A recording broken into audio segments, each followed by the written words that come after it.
Hi, dear cricket fans. Welcome to Cricket Happenings. This is your host Ram. Well, sorry, dear cricket fans. I couldn't actually come to you as promised. Unfortunately, on the match between the first one-day international between Bangladesh and New Zealand, which actually ended in Bangladesh actually winning this match in dramatic fashion here, because it was won by the Duckworth Lewis method, and Bangladesh actually won this match by 9 runs. So that was a very good victory for Bangladesh for sure. I'm sorry that I couldn't actually bring it to you as promised. Unfortunately, I had my I was not keeping well, so I had to actually delay this. I'm sorry about that. But right now, I do have the pleasure of bringing you the cricket happenings as far as this match is concerned.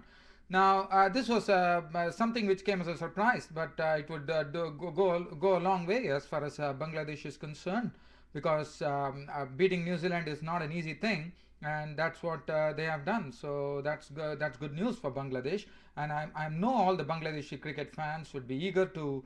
Very eagerly waiting for the World Cup because they know that Bangladesh have to actually put up a good performance.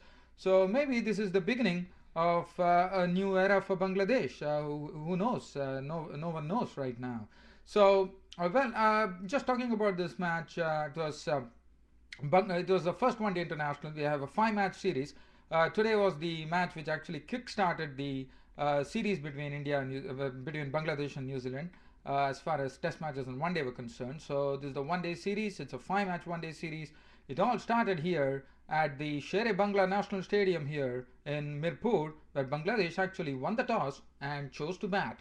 It was Imrul Kayes and Shahriar Nafiz opening the innings and showing a lot of purpose and determination. Actually, they were I would say Shahriar Nafiz was the more aggressive of the two. He was actually stroking the boundaries. In fact, 16 runs of his was all in boundaries. If you see his knock, he was the first person. He was the second person to be dismissed. But before that, Imrul Kayes was very watchful in his knock of 16. After that, it was Mills. Just giving you a brief summary of what really happened. Well, Bangladesh actually made 228 in their effort, and this was thanks to some good batting from Shakib who is not the captain of Bangladeshi team anymore. He made 58 of 51 balls with 8 fours. Some strong contributions coming in from Shahriar Nafiz, who was looking very aggressive with his score of 35 of 38 balls with 6 fours. Junaid Sikh contributed 30 of 54 balls with 2 fours. Rakib Al Hassan made 21 of 42 balls with 2 4. Mushfiqur Rahim making 22 of 39 balls with 1 4. So they were the prime contributors. Mashafa Murtaza just hit out in the end to make 15 of 11 balls with 1 4 and 1 6. And then the New Zealand innings, it was revolving around Brendan McCullum, who actually had a very good knock of 61. There was a very good knock from Ross Taylor of 42, 24 coming in from the captain Daniel Vettori, opener Ryder contributing 21, and in the end it was Nathan McCullum who made 16. I could only say one thing. This match was actually reduced to 37 overs. In fact, Bangladesh in their 50 overs, 49.3 overs now, they were all out for 228, and the rain came, and once the rain came and the New Zealand innings was underway, that was the time it was decided that New Zealand had to actually make 228. They lost this match by 9 runs actually, so they had to actually make 210 runs in 37 overs. That was the target. But Shakib Al Hassan not only shown with his batting, also bowled very well. In fact, he was responsible, I would say, because the penultimate over that he bowled, that is the 36th over, he kept it so tight. The judge just conceded 3 runs, and after that, the last over, Naeemul Islam also. It was Naeemul Islam, Nazmul Hussain actually, who held his nerve and bowled tightly and denied New Zealand the victory. And it was Kyle Mills and Tim Southee at the crease at that time. Kyle Mills was not out on 22 of 25 balls with 2 fours. But Shakib Al Hassan was the real hero there. 8 overs, no made, and 4 for 41. So, dear cricket fan, this was a brief summary of really how the match went. So now I'm going to go through the story of the day, but again, it is going to be very brief, dear cricket fans. As I said, I am a bit under the weather today, so I wouldn't be able to go the whole hog. I'm just going to cover the salient features of this match here. As far as Bangladesh is concerned, as I said, Imrul Kayes contributed 16. Shahriar Nafiz was looking very aggressive in his knock. Junaid Sadiq made 30 of 54 balls with 2 fours. Rakib Al Hasan made 20, but Shakib Al Hasan was very good. In fact, he started off in a very leisurely fashion, just having a good look at the seamers, Kyle Mills and Tim Southey and Andy McKay. And then he hit Tim Southey for boundaries. Andy McKay was actually lofted for a good boundary by Shakib Al Hasan, the captain. And then we had Mushfiqur Rahim also contributing 22.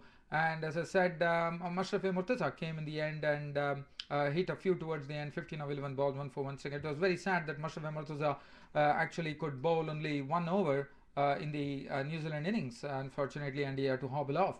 As far as the bowling figures for New Zealand were concerned, Kyle Mills 9 points. So Bangladesh were all out for 228 in the batting first in this match at the first 20 international here in the Sher-e-Bangla National Stadium in Mirpur. Bowling figures: 9.3 overs, 1 made and 3 for 44 for Kyle Mills, bowled very well. Tim Southey, 7 overs, no made and none for 37. Andy McKay went for some runs but picked up 2 wickets. He had 9 overs, no made and 2 for 51. Nathan McCullum, 10 overs, no made and 142. But Daniel Vettori was the pick of the bowlers. 10 overs, 1 made and 2 for 29. Absolutely economical bowling. Jesse Ryder bowled 4 overs, no made and 2 for 16. As far as the New Zealand innings were concerned, the New Zealand, Brendan McCullum and Jesse Ryder started off aggressively. They just went on for the bowling and by thrashing Nazmul Hussain and Abdul Razak. And well, it went on, and Brendan McCullum and Jesse Ryder were just entertaining there.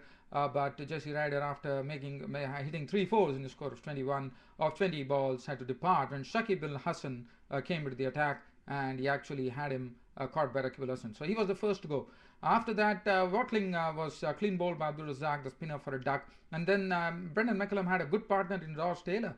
But Brendan McCullum was absolutely superb. He was cutting well, he was driving well, he was pulling well, and he went on in his merry fashion. But Brendan McCullum fell with the score on 85 in the 15th over when he was gone for 61 of 45 balls, 7 fours and 2 sixes. So, but it was a good partnership. 53 runs raised in just 7 overs by New Zealand. Ross Taylor also played well, as usual is his wont. He made 42 of 56 balls, 1 4 and 1 6. Grant Elliott was out for a duck. Vettori came in and he also contributed in a very good manner. He made 24 of 31 balls. It all started as Shannon Stewart was run out for 2. Nathan McCullum and Kyle Mills at the stage. As I said, 161 for 7. Taylor departed, and another 7 runs to go. 37 overs were 210 runs to get. But Nathan McCullum was clean bowled. Shakib Al Hasan was a magnificent bowling effort from Shakib Al Hasan. He put a real all-round performance for Bangladesh, picking up 4 for 41. His figures: Mahmudullah went for some real tap there, 6 overs for 42, 7 overs 2 for 30. Naeem Islam was the one who actually held the nerve, and he bowled very well there in the 37th over. 8 overs, 1 made and 1 for 28. Abdul Razak was quite impressive. 7 overs, no made and none, 46 for Nazmul Hussain. And Mashraf Murtaza, 1 over for 7 runs and hobbling off with an injury there, the Bangladeshi captain. So 200 for 8, New Zealand finished short by 9 runs, and Bangladesh were awarded this match by the Duckworth-Lewis method, and they won this match by 9 runs. So the second one-day international starts between Bangladesh and New Zealand at Dhaka on 8th of October. So it's getting really interesting, and the Bangladeshi cricket fans would be absolutely glued to their TV sets, because getting a victory and beating New Zealand is something that they would reverse ever. As you know, Bangladesh are without Tamim Iqbal. Let us remember that, and what a difference Tamim Iqbal could have made. So looking at this wonderful prospect here, I think we are going to have a very good series as far as Bangladesh and New Zealand is concerned, because things Bangladesh have really set the tone there, and so New Zealand have to really fight. And one would remember Daniel Vettori made a statement that Shakib Al Hasan was the man to watch as far as Bangladesh is concerned, and that's what was proved today. Shakib Al Hasan shown with the bat, shown with the ball, making 58 first, and then taking 4 wickets for 41 to actually put a spanner into the New Zealand works there. And finally, it's all over. The first one-day international at the Sher-e-Bangla National Stadium in Mirpur, finishing in favour of Bangladesh in the Duckworth-Lewis method, winning by 9 runs the first one-day international. The second one-day international starts between Bangladesh and New Zealand on October the 8th at Dhaka. Until then, this is Ram signing off. Thank you.